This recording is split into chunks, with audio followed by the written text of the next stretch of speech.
Hello guys, in this video I'm going to show you how to cut and trim footage within the timeline in Davinci Resolve.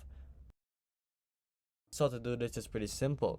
You see this blade right here, so all you have to do is press B so that you will have to go to this mode where you can cut right here and then you can trim.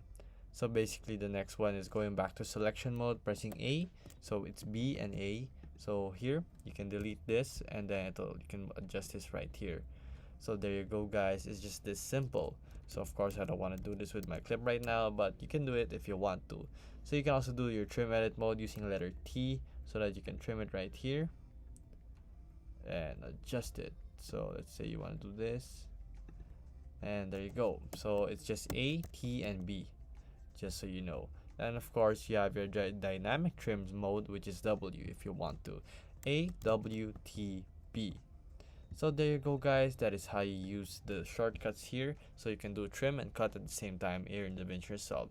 So if this video is helpful, please hit the like button and don't forget to subscribe.